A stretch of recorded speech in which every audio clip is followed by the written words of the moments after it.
मी विनंती करणार आहे आपले विक्रांत दादांना, ते येतील, ते सुरुवात करतील, ते ताईंचं इंट्रोडक्शन करतील आणि ते पूर्ण ह्या वचनामध्ये आपल्याला चालवणार आहेत. तर ते येत असताना आपण उठून त्यांचं टाळ्याने जोरदार स्वागत करूया. प्रभूचं वचन घेऊन येत असताना त्यांचं आपण स्वागत करूया.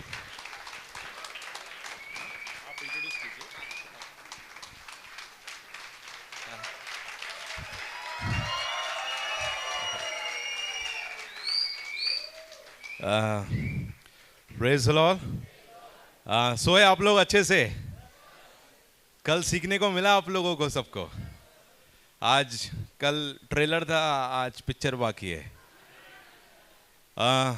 मैं परमेश्वर का धन्यवाद देना चाहता हूँ और स्पेशली वैष्णवी मैम हमारे बीच में है और हम लोग सब लोग, मैं एमपी में मैं बड़ा हुआ, मैंने आप लोगों को कल अपनी गवाही बताई थी। तो मैं वैष्णवी मैम को टीवी में देखता था और मुझे बहुत अच्छी लगती थी वो, और मैं उनका फ़ैन था। कभी सोचा नहीं था कि मैं उनके साथ पिक्चर में काम करूँगा। अभी साथ में हम लोगों ने एक मूवी की, दोस्ती के साइड इफ़ेक्ट्स, वो साथ में थी। और इतनी हम्बल, इतनी नम्र मैंने आज तक किसी एक्टर को नहीं देखा। मैंने बहुत सारे लोगों के साथ काम किया है, लेकिन सच में जितने परमेश्वर के जितने लोग होते हैं, प्रभु के दास होते हैं, परमेश्वर के बच्चे होते हैं, उनके अंदर अकड़ नहीं होती है, नम्रता होती है ना। अकड़ तो मुर्दों में होती है ना, मर जाता तब अकड़ आ जाती है, लेकिन जो इंसान जिंदा है उसके अंदर कभी अकड़ नहीं होती थी, है ना। हम लोग उस परमेश्वर के बच्चे हैं, उसको हम लोग फॉलो करते हैं, जो स्वर्ग छोड़ के धरती पे आया और अपने चेलों के पैरों को धोया। तो वो जब इतना झुक सकता है तो हम लोगों को कितना झुकना चाहिए, है ना। हमें झुकना चाहिए। अगर आप लोगों ने उत्पत्ति पढ़ा है, मैं आगे आपको फिर बताऊंगा, उत्पत्ति में लिखा है कि परमेश्वर ने जब आदम को बना रहा था तो परमेश्वर झुका, परमेश्वर ने अपने हाथों से आदम को बनाया। तो इसका मतलब परमेश्वर ने पहली बार स्वर्ग से नीचे उतरा, उसने अपने मट्टी उठाई तो अपना हाथ भी उसने गंदा किया हम लोगों के लिए। तो परमेश्वर हमसे कितना प्यार करता है। तो वैष्णवी मैम, आप लोगों ने सब में शक्तिमान सीरियल देखा है, मैंने भी देखा है, और सब उनके फ़ैन है। टीवी मूवीज़ बहुत सारा उन्हें काम किया है, वो सब तो हाँ उन्हें अचीव किया है। लेकिन मैं बताना चाहता हूँ कि वो परमेश्वर की इतनी अच्छी बच्ची है, जहाँ भी शूटिंग करती है वो प्रभु के बारे में लोगों को बताती है। अभी हम लोग बात कर रहे थे, लाइट वाला हो, जूनियर आर्टिस्ट हो, वो प्रभु को, परमेश्वर के बारे में, यीशु मसीह के बारे में बताती है। अपने घर में एक सेल चर्च शुरू किया है, वो वहाँ पे लोग आते हैं, आशीषित होते हैं। और वो मैंने उनसे बहुत शॉर्ट नोटिस में मैंने बोला कि मैम आप हमारे साथ चलिए, तो उन्हें आई और आप सबके बीच में वो हैं और वो अपनी गवाही और जो भी प्रभु उनको उनके दिल में डाला आप लोगों के लिए, वो आपके बीच में आएंगी और बोलेगी, और आप लोग सब लोग उन ताली बजा के उनका स्वागत करें।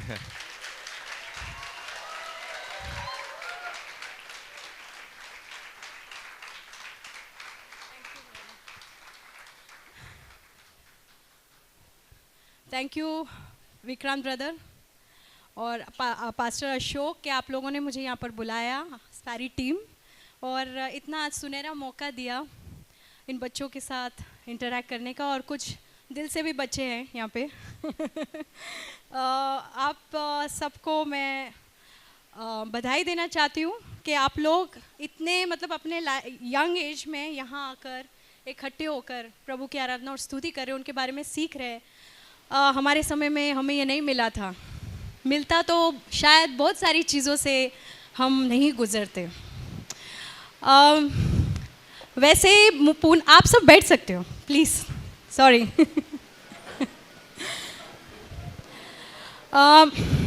पूना से मेरा एक बहुत पुराना रिश्ता है। आप लोग की उम्र में आपसे थोड़ी छोटी भी थी मैं। यहाँ 13 साल के कोई है तो हाथ ऊपर ऐसे हाथ उठाओ। 13, 14 कौन है? हाँ, आपके एज की थी मैं जब मैं पूना आया जाया करती थी, और पूना के साथ मेरी बहुत सुनहरी यादें जुड़ी हुई है उस टाइम में। और शायद आज भी, मुझे नहीं पता, आज थोड़ा कमर्शियल हो गया है पूना, लेकिन उस टाइम में ना पूना बहुत ताज़ा रहता था, एकदम ताज़ी है पूना के साथ। तो पूना से मेरा एक लगाव है, एक प्यार है, और मुझे पूना के लोग भी बहुत अच्छे लगते हैं। लेकिन आज मैं उसके बारे में नहीं, आप सब मेरे बारे में तो जानते ही, और ज़रूरी नहीं है कि जानते हो, विक्रांत ब्रदर ने बताया मेरे बारे में, लेकिन हो सकता है बहुत लोग टीवी नहीं देखते हो। मैं टीवी और फिल्म एक्ट्रेस हूँ। और सबसे बड़ी बात, अभी हाल ही में कौन आया था, पास्टर तेजल नाडर, मैं उनके चर्च से हूँ। वो और उनके पति मेरे पास्टर हैं और मैं बहुत भाग्यशाली हूँ कि मैं उनके परिवार का एक हिस्सा हूँ, उस देह का एक हिस्सा हूँ। आप सब भी उसी के हिस्से हो, बड़े देह के। लेकिन उस एरिया, उस चर्च में मैं जाती हूँ जहाँ पर मुझे बहुत कुछ सीखने को मिला, बहुत आशीष मिला, बहुत अभिषेक मिला। और जो कुछ भी मैं आज आपसे बांटने जा रही हूँ उसी का एक हिस्सा है। मेरे जीवन में जो कुछ भी हुआ वो भरोसे से बहुत जुड़ा हुआ है, इसलिए मैं आपके साथ भरोसे के बारे में कुछ बांटना चाहती हूँ। हम एक वचन देखेंगे, ओके? एक वचन देखेंगे नीति वचन में 3 में 5 से 6। हिंदी में कोई बोल सकता है क्या माइक पर? कोई ट्रांसलेट कर सकता है हिंदी में? नीति वचन इंग्लिश में है, trust in the Lord with all your heart and lean not on your own understanding, in all your ways submit to him and he will make your path straight. इसका मतलब है अपने हृदय में प्रभु पर पूरा भरोसा करो। कैसा भरोसा? पूरा भरोसा करो। और अपने सद्बुद्धि पर निर्भर मत हो, अपनी सोच पर निर्भर मत हो, अंडरस्टैंडिंग पर। और हर क्षेत्र में आपके जीवन में उसको समर्पित करो, यीशु को, परमेश्वर को, और वो आपके सारे रास्तों को सीधा करेगा। मैं ये आप लोगों के साथ क्यों बांट रही हूँ? क्योंकि अभी आप में से कई लोगों की अभी शुरुआत है सफ़र की, और इस सफ़र में सबसे ज़्यादा आपको ज़रूरत पड़ने वाली है भरोसे की। क्योंकि मेरी जो शुरुआत हुई थी वो आप ही के उम्र से भी कम उम्र में मेरी शुरुआत हुई थी प्रभु के साथ, एक बहुत ही अनोखे तरीके से। और एक वचन है मेरे जीवन में जिसने मुझे आज यहाँ लाकर खड़ा किया है, और वो वचन भी हम देखेंगे आगे। लेकिन भरोसा मतलब क्या है? भरोसा हम जानते, हम एक पत्नी अपने पति पर भरोसा करती, पति अपने पत्नी पर भरोसा, ज़रूरी है कि नहीं? यहाँ जितनी पत्नियाँ हैं मानती है क्या बिना भरोसे के रिश्ता होता है? है किसी के पास ऐसा रिश्ता बिना भरोसे के? हम भरोसा करते तो ही रिश्ता कायम होता है। तो भरोसा बहुत ज़रूरी है। लेकिन सही मायने में बाइबल के अनुसार भरोसा क्या है? एक बच्चा, एक पेड़ पर एक छोटा सा बच्चा बैठा है, और उसकी छोटा बच्चा और उसके माँ बाप नीचे खड़े हुए, माँ या बाप, वो सोचता नहीं है कि अब जंप करूँगा तो मैं नीचे गिरूँगा। उसको पूरा भरोसा है कि उसके माँ या बाप उसे अपने इसमें ले लेंगे। वो ज़्यादा सोचता नहीं है। उस तरह का भरोसा बाइबल उसके बारे में बात करता है, एक बच्चे के जैसे। यीशु ने कहा ना, जब तक तुम बच्चों की तरह नहीं बनोगे तुम परमेश्वर के राज्य में प्रवेश नहीं कर सकते। क्यों ऐसा बोला? क्योंकि वहाँ पे भरोसे की ज़रूरत होती है, और वो भरोसा एक बच्चा करता है अपने माँ बाप पे। सोचता नहीं है अरे थोड़ा सा इधर हो गया तो मैं गिर जाऊँगा, उधर हो गया। वो अपने आप को छोड़ देता है अपने माता पिता के हाथों में। वो माता पिता जो फिर भी पूरे सिद्ध नहीं है, हो सकता है वो चूक जाए, तो हमारा परमेश्वर कितना सिद्ध है ना? आमेन? ओके, आप मेरे साथ आमेन बोलना, नहीं तो थोड़ा मुझे भी उत्साहित की ज़रूरत है, उत्साहिता की। तो हमारा परमेश्वर कितना महान है, और हम कितना अपने आप को उसके अंदर छोड़ सकते हैं, उस तरह का भरोसा। और एक भरोसे का एक और उदाहरण देती हूँ। आप उस चेयर पे बैठे हो ब्रदर, आपको 3-4 चीज़ को ऐसे पकड़ने की ज़रूरत पड़ रही है क्या? क्यों? क्योंकि वो आपका पूरा बोझ ले पा रहा है, करेक्ट? उस तरह का भरोसा यीशु परमेश्वर में कि ये काफ़ी है मेरे लिए, मैं गिरूंगा नहीं। अब आप सोचो कि मैं क्यों इस बात को आपसे बांट रही हूँ, क्योंकि ये मेरे गवाही से बहुत जुड़ा हुआ है। मेरा पूरा जीवन इस भरोसे पे ही टिका हुआ है आज तक। एक और वचन देखेंगे हम, मत्ती की किताब 6:33। 33, मत्ती 6:33, 33। परमेश्वर के राज्य को खोजो, सत्य को खोजो और तुम्हारी सारी ज़रूरतें पूरी होंगी। क्या होगी? पूरी होंगी। मेरा, अगर आप मेरे पूरे जीवन को एक छोटे से इसमें डालना चाहते हो वचन में, तो वो ये है, परमेश्वर के राज्य को खोजना, उसके सत्य को खोजना। अब मेरी शुरुआत कहाँ पर हुई? मैं कभी एक्टर नहीं बनना चाहती थी। आप हैरान होंगे, आपको लगता होगा ये बचपन से ही सपने देखती होगी एक्टर बनने का, इसलिए एक्टर बन गई। मैं आप लोग से इसलिए बांट रही हूँ क्योंकि कभी कभी हम सोचते हैं कि हमारे जीवन में ऐसा होना चाहिए, लेकिन परमेश्वर की योजना आपके लिए उससे बेहतर होगी अगर आप उस पर भरोसा करोगे तो। किस तरह का भरोसा? वो बच्चे की तरह। किस तरह का भरोसा? उस कुर्सी पे बैठने वाला भरोसा, अपने जीवन की गाड़ी का ड्राइवर उसे बनाना। आमीन। तो मेरी शुरुआत जब हुई, मैं बहुत छोटी थी, 11 साल के एज में। मैं अन्य जाति से आती हूँ। 11 साल के एज में मेरे को बहुत सारे सवाल आ गए कि बहुत सारे भगवान हैं, बहुत सारे देव देवता है, तो सच्चा परमेश्वर कौन है? वो मेरे 11 साल के एज में मेरे माइंड में आना शुरू हुआ कि हम यहाँ पर है क्यों? हम खाते पीते, शादी करते, बच्चे होते, फिर वो भी बड़े हो जाते, फिर उनका हम देखते, इंश्योरेंस करते, ये करते, वो करते, फिर हम भी चले जाते। मकसद क्या है जीवन का? ये 11 साल की एज में है ना। यहाँ पे बहुत सारे ऐसे होंगे, है कि नहीं? आपको भी बहुत कम उम्र में ये बात आई होगी माइंड में, क्योंकि ये बात है ना, प्रभु ने हमारे लिए एक योजना बनाई, इसलिए वो हमारे माइंड में वो चीज़ आती है, क्योंकि वो हमें कहीं ले जाना चाह रहा है। और उस वक्त मुझे यीशु के बारे में कुछ भी नहीं पता था। मैं उस मार्ग में चल ही नहीं रही थी और ना ही मुझे इंटरेस्ट था। मैं सच कह रही हूँ आपको, मैं बहुत ही साधारण इंसान हूँ, आप ही की तरह, सब कमज़ोरियों के साथ। मैं वैसे ही थी जैसे आप हो, वैसे ही हूँ। तो मेरे को यीशु में जाना ही नहीं था। मेरे को चिढ़ आती थी एक्चुअली यीशु के नाम से। और कोई मुझे बोलता बाइबल पढ़ो, तो मैं बोलती थी नहीं चाहिए, ऐसी थी मैं। लेकिन बाकी सब पढ़ती थी मैं, 6 बार मैंने पढ़ लिया बाकी सब किताबें। क्यों? मुझे इंटरेस्ट था जानने के लिए सच्चा परमेश्वर कौन है, सच्चा परमेश्वर कौन है। एक दिन मैं बहुत ही निराश हो गई। मैं टेरेस पर गई, अपने बिल्डिंग के, वो बंगला था हैदराबाद में, हाँ, बाजू वाले के बंगले में। हम लोग के पास बंगला भी नहीं था, हम लोग छोटे से घर में रहते थे। तो वो बंगले पे गई और मैंने फूट फूट के रोना शुरू किया। हमारे लाइफ में वैसे भी बहुत प्रॉब्लम्स चल रही थी। फूट फूट के रोना शुरू किया और मैंने बोला, तू कौन है? तू मुझे बता, मैं जानना चाहती हूँ तू कौन है। ऐसे आसमान को देख के मैंने बोला, तू अदृश्य परमेश्वर, मैं नहीं जानती तू कौन है, पर तू मुझे बता।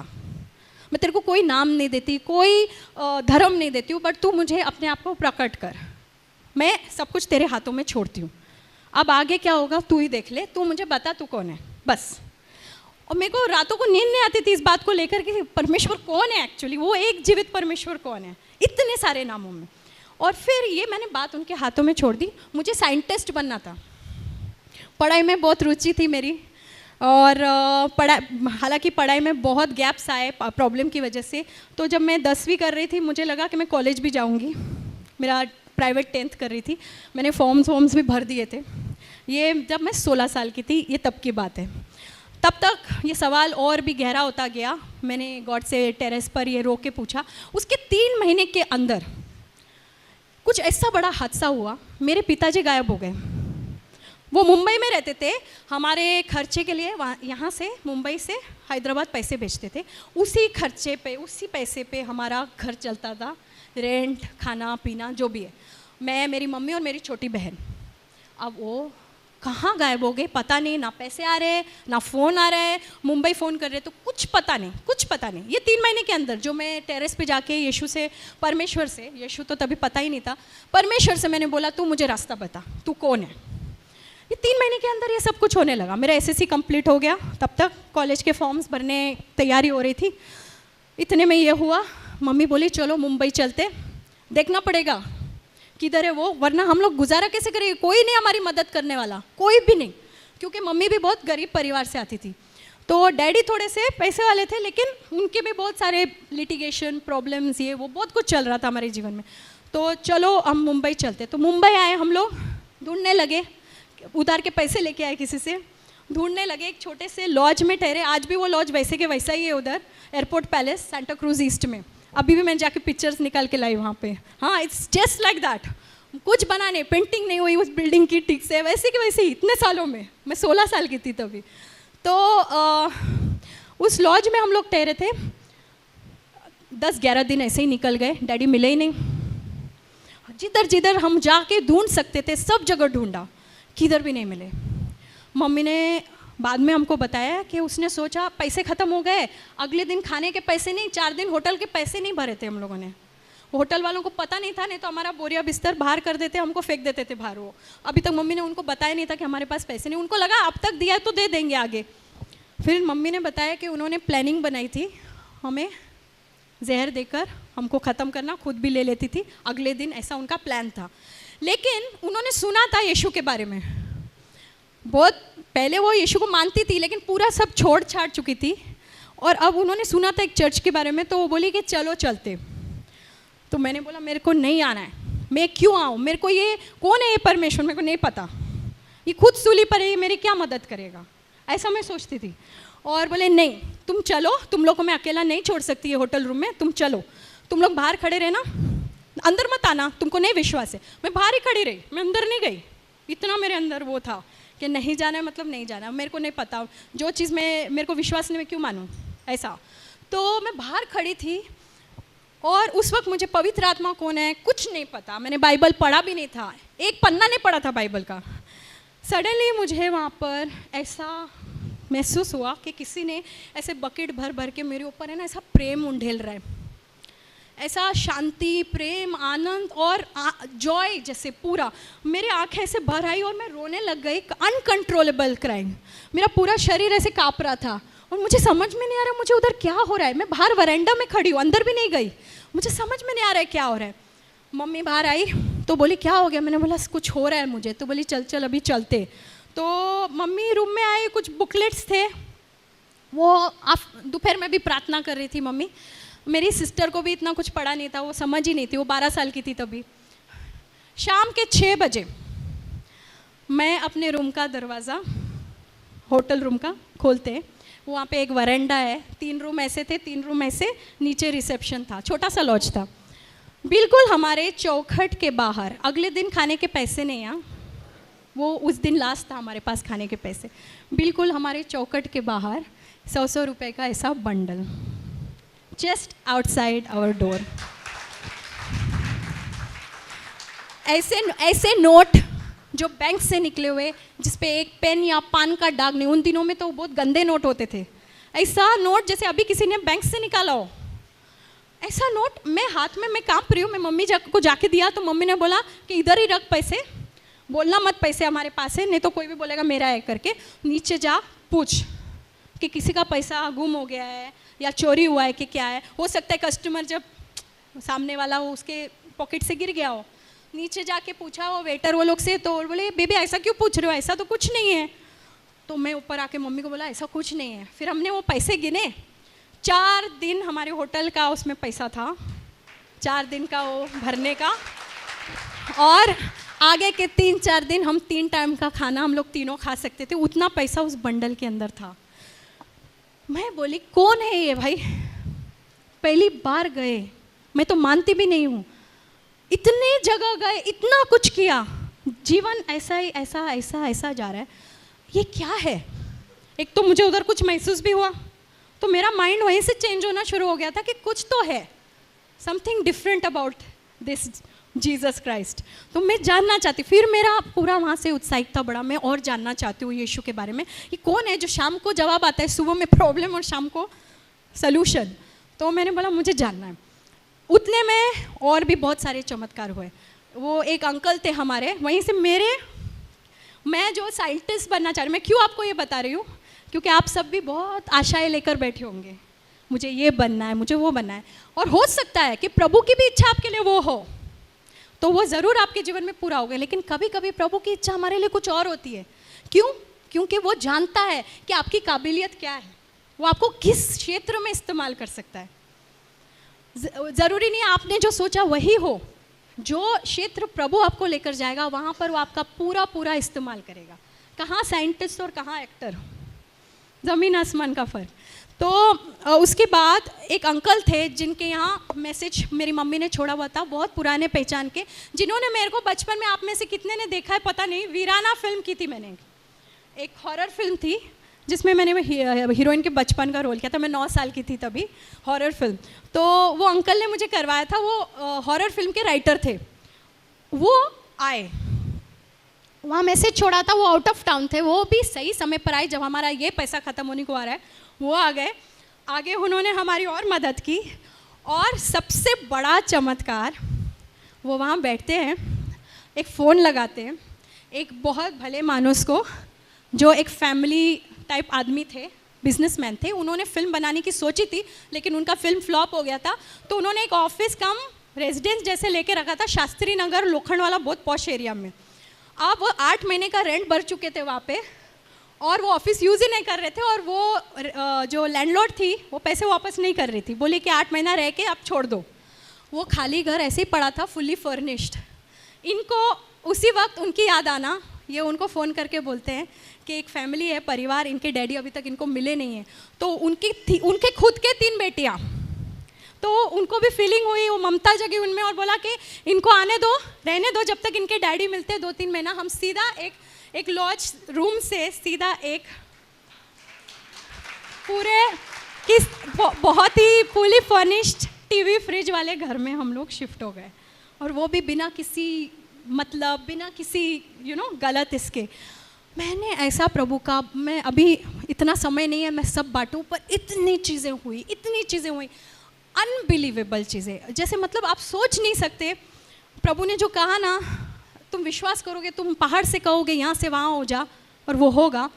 शायद पहाड़ नहीं हुआ अब तक, क्योंकि हमारा विश्वास भी अभी वो लेवल में पहुँचा नहीं, लेकिन बहुत ऐसी चीज़ें हुई जो नहीं, असंभव थी मेरे जीवन में। और बहुत बड़ी कहानी को थोड़ा छोटा करते हुए, मैं ऐसे एक्टर बनी, वहाँ से मेरी शुरुआत हुई। मुझे फिल्म्स मिलते गए, मेरा फ़ोटो सेशन फ्री में हो गया, फिल्म्स मिलते गए, नया प्रोड्यूसर, नया हीरो, फिल्म बनी नहीं, अच्छे लोग थे, गलत काम नहीं था उसमें, फिल्म्स बनी नहीं, लेकिन पैसे आते रहे। 3-4 फिल्में बनी नहीं मेरी, पर मेरे को पैसे मिलते रहे, मेरा गुजारा शुरू हो गया। डैडी मिले ही नहीं, 2 साल बाद मिले डैडी।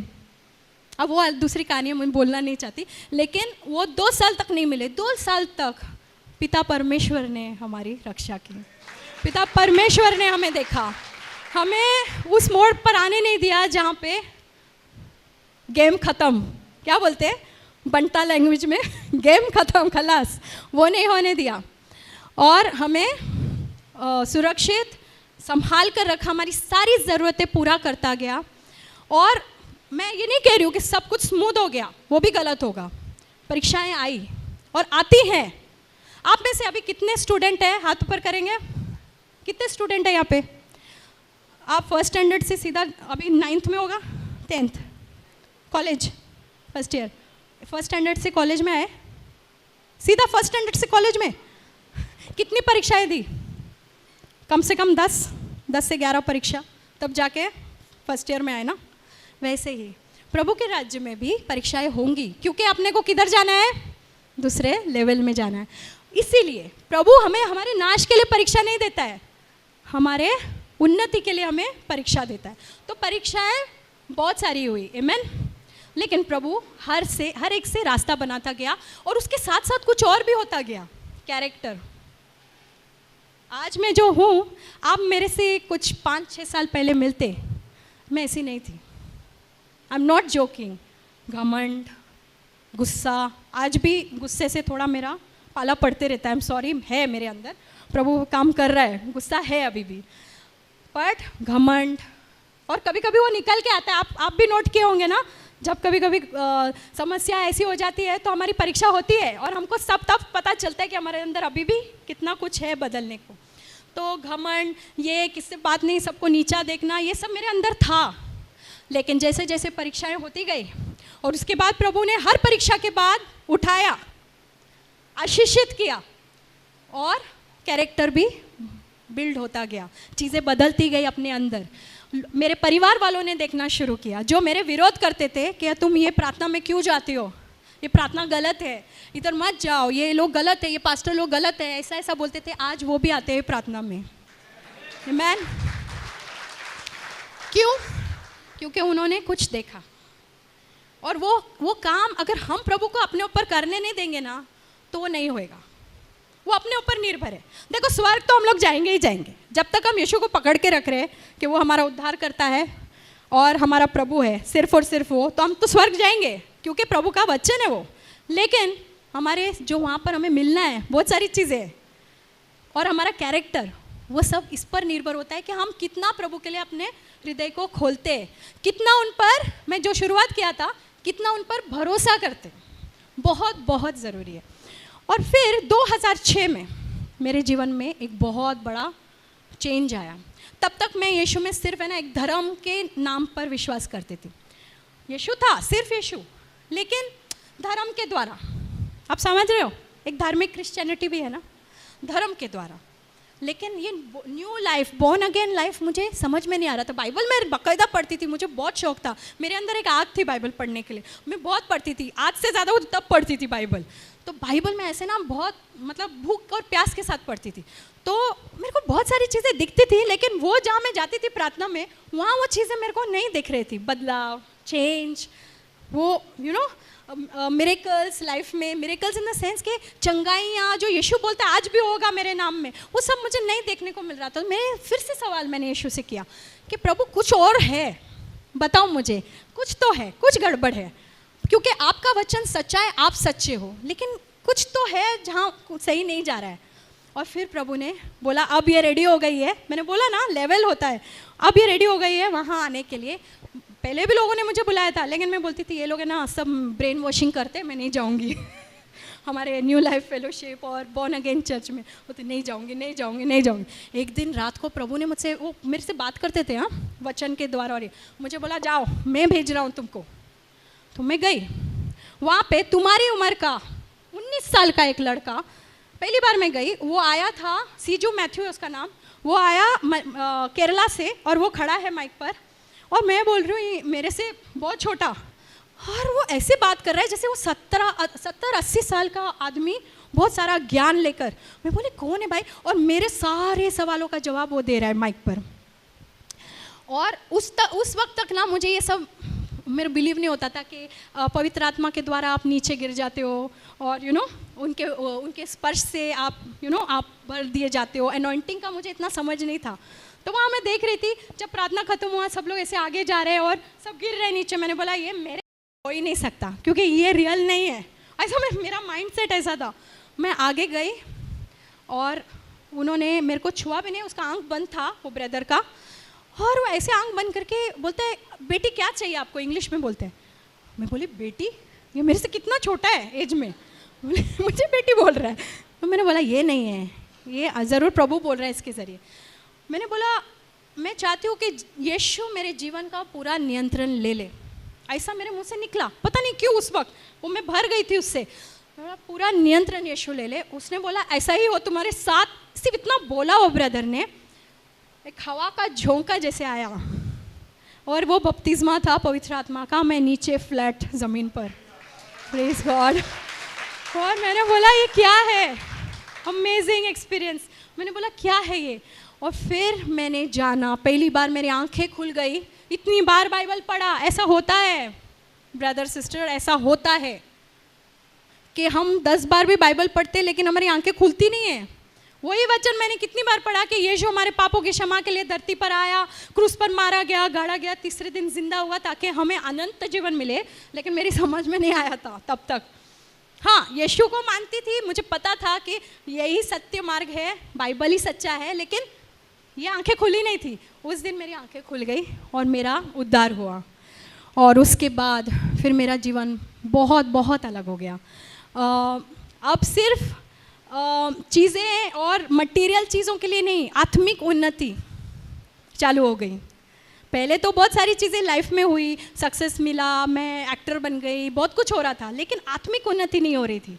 वो वहाँ से शुरुआत हुई 2006 से, एग्जैक्टली 2006 दिसंबर से। और धीरे धीरे हर एक साल प्रभु मेरे जीवन में नई नई चीज़ें करता गया, आत्मिक क्षेत्र में बढ़ाता गया। पिछले चर्च में जो मैं जाती थी, धार्मिक चर्च में, बोला गया था अरे ये अच्छी नहीं है। मैं सच बोल रही हूँ। और सही मायने में मैं आपको बताऊँ, मैं अपने आप को बहुत सिद्ध नहीं बताना चाहती हूँ, उस समय में सही में मेरा जीवन अच्छा नहीं था। पाप से मैं बहुत जूझ रही थी। हमारा कैसा लाइफस्टाइल होता है इस इंडस्ट्री में, तो बहुत सारी चीज़ों में उलझी हुई थी और स्ट्रगल था मेरा। वो सब यीशु के आने से, उसके वो एनॉइंटिंग से, उसके वो उद्धार वाले वो स्पर्श से सब खत्म हो गया उस दिन से। Praise the Lord. जो पीने का शौक़ था, जो पार्टी का शौक़ था, मैं नहीं कह रही हूँ सब पार्टी गलत होती है, हमारे बर्थडे पार्टीज़ होती है। आप ऐसा मत सोचो कि बर्थडे पार्टी में भी जाना गलत होता है, नहीं, लेकिन वो एक माहौल होता है पार्टी का। वो सारी चीज़ें धीरे धीरे ना अपने आप, कोई बोला नहीं। हमारे एक बार में मेरे पास्टर्स ने मुझे कभी पूछा नहीं कि वैष्णवी, रिबेका तुम, ये मेरा सेकंड नाम रिबेका है, रिबेका तुम ये फील्ड में हो, तुम क्या ऐसे कपड़े पहनती हो, क्या तुम ऐसी जगह जाती हो, क्या तुम शराब और ये सब पीती हो, सिगरेट फूकती हो? कभी एक बार भी मुझसे पूछा नहीं। लेकिन सिगरेट तो नहीं फूकती थी, लेकिन बाकी चीज़ें तो थी। धीरे धीरे धीरे सब प्रभु निकाला, और अपने आप वो इच्छा ही चली गई उन सब चीज़ों की। और प्रभु कहाँ से कहाँ लेकर आया। जहाँ वो चर्च में बोलते थे, मेरे को एक नाम भी दिया गया था, सड़ा हुआ एप्पल को इंग्लिश में क्या बोलते हैं, रॉटेन एप्पल। हाँ, वो मैं आपके एज ग्रुप में थी, रॉटेन एप्पल बोला था। मैंने तो उनको क्षमा कर दिया, मेरे को कोई बेर भी नहीं है उनके लिए, धन्यवाद हो प्रभु का। लेकिन मेरे को रॉटेन एप्पल बोला था। वो रॉटेन एप्पल को प्रभु ने उठाया और आज किधर खड़ा किया। महान परमेश्वर है हमारा। अगर हम उन पे विश्वास करेंगे तो वो कभी भी, आप अपना सारा भविष्य उसके हाथ में दे दो, और आपके लिए बहुत ज़रूरी है, क्योंकि अभी आपकी शुरुआत है, इसलिए कह रही हूँ। और नहीं भी, अगर आप कहीं बीच में भी हो तो भी प्रभु, सारा कुछ प्रभु के हाथ में दे दो। बोलो प्रभु मेरा फ्यूचर आप देखो, मैं नहीं चलाऊंगा। मैंने बहुत सोच के रखा है प्रभु, ये चीज़ को मैं आपको समर्पित करता हूँ, मैं आपको समर्पित करती हूँ, मुझे ये बनना है ये। पर प्रभु तुझे पता है मेरे लिए क्या उत्तम है, तू मेरे लिए वो तैयार कर वो रास्ता, क्योंकि वहीं पर मेरे को सही में शांति, आनंद, खुशी और उन्नति मिलेगी। मैं सच बोल रही हूँ। अब मैं कभी एक्टर नहीं बनना चाहती, लेकिन प्रभु की योजना थी, क्योंकि मेरे द्वारा, मैं घमंड नहीं करना चाहती, पूरे नम्रता से कहती हूँ, मेरे द्वारा कम से कम 2000 लोगों तक इस फील्ड में अब तक वचन बांटा गया है। और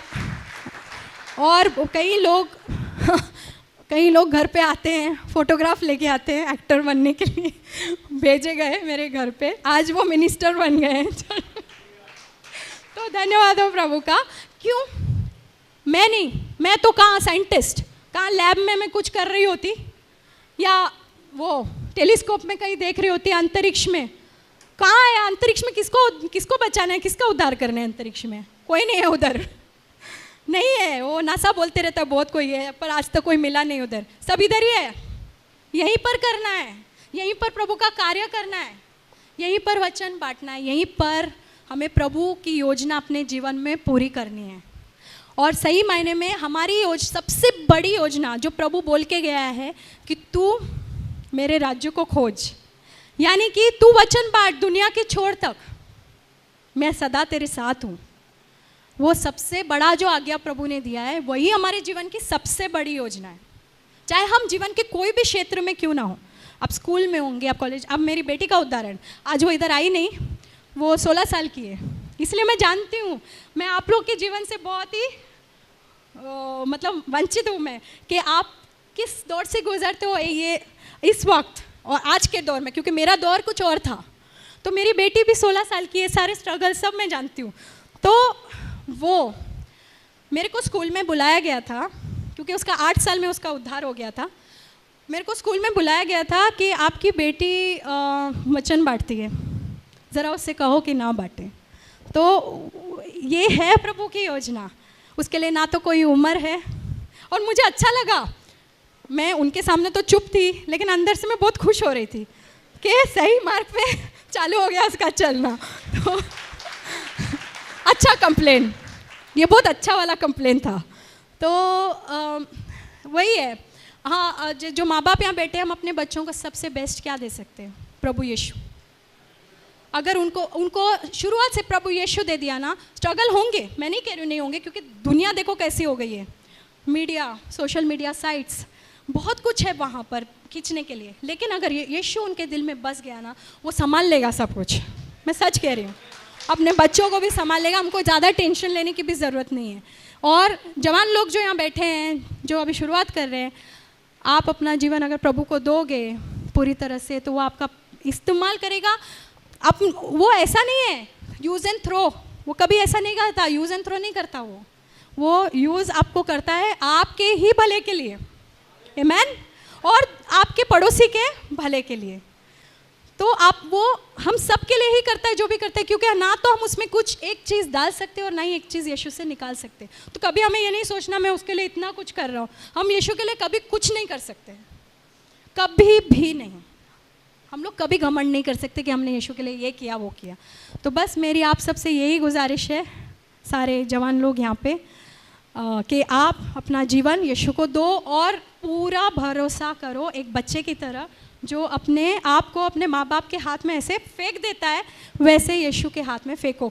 मैं ये नहीं कह रही हूँ कि ये आसान होगा, मेरा भी बहुत स्ट्रगल रहा है, खास करके फाइनेंस के क्षेत्र में, क्योंकि शुरुआत से मेरे जीवन में फाइनेंस की ही चैलेंज रही है। तो आता है, शैतान भी जानता है बहुत। अभी उसकी बात तो हमने की नहीं, हमारे चर्च में उसको लूसी बेबी बोलते हैं लूसीफर। तो वो जो है वो भी है, शत्रु को नज़रअंदाज नहीं करना चाहिए, वो है। और वो बार बार ऐसी जगह ही परीक्षा लाएगा आपके जीवन में जहाँ आपकी कमज़ोरी है, आपकी परीक्षा उधर ही आएगी। तो तैयार रहने का और उस समय अपना भरोसे को पूरा इस्तेमाल करने का और प्रभु के हाथ में अपने आप को छोड़ देने का, आमेन।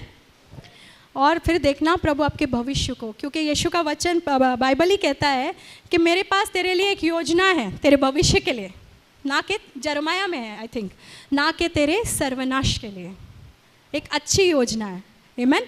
अगर हम प्रभु के वचन में पूरी तरह से विश्वास करके उन पर निर्भर होकर पूरा भरोसा करेंगे, तो हमारा भविष्य सुनहरा ही नहीं, सफल ही नहीं, बहुत बहुत अच्छा होगा। आप सब इतिहास बनाने वाले बन जाएंगे, आमेन। यस, सब इतिहास बनाने वाले बन जाएंगे। अभी शक्तिमान, मैं नहीं कहती हूँ मैंने कोई बड़ा काम किया है, कोई मतलब देश को बचाने वाला काम है, ऐसा कुछ नहीं है, लेकिन शक्तिमान इतिहास के पन्ने में चला गया है। और किसने?